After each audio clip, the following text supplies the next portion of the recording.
You snap at something small and immediately feel ashamed. Why did I react like that? You tell yourself you need to calm down. You tell yourself anger makes you a bad person. But what if your anger is not the problem at all? What if it is trying to save you? Here is what no one ever teaches you about anger. It is not an enemy. It is a messenger. And when you silence the messenger, you lose the message. Stay with me. Most people think anger comes from outside them. Someone did something. You reacted. But psychology tells us something very different. Anger is almost always a secondary emotion. Beneath every flash of anger, there is a primary emotion being protected. Usually one that feels more vulnerable. Fear disguised as anger. Hurt disguised as anger. Shame disguised as anger. Loneliness disguised as anger. Grief disguised as anger. Exhaustion that has nowhere else to go. Think about the last time you were truly angry. Not what triggered you. What was underneath it? Were you actually angry?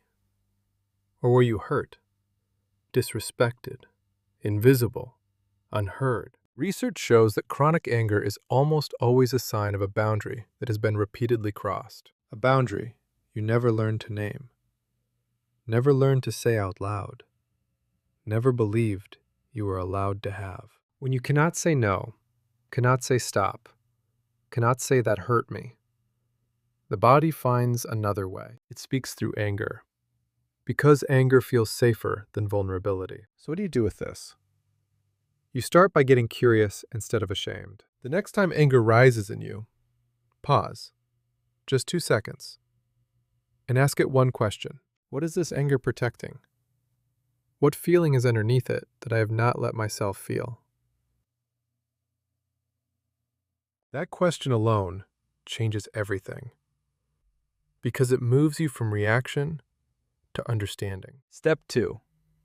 Start naming what is under the anger before it builds. Do not wait for the explosion. I feel angry because I felt dismissed. I feel angry because I was not heard. I feel angry because I gave too much and received nothing. When you can name the wound, the anger loses its grip on you.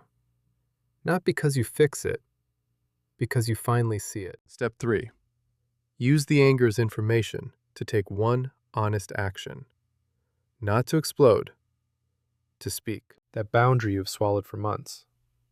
That conversation you have been avoiding. Your anger already knows what needs to be said. You are not an angry person. You are a person whose needs have not been met for a very long time. And your anger has been trying to tell you that since the very beginning. Drop a comment below. Tell me, what emotion do you think is hiding under your anger right now?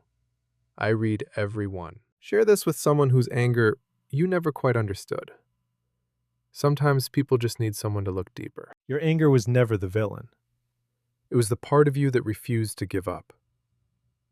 I'll see you next week.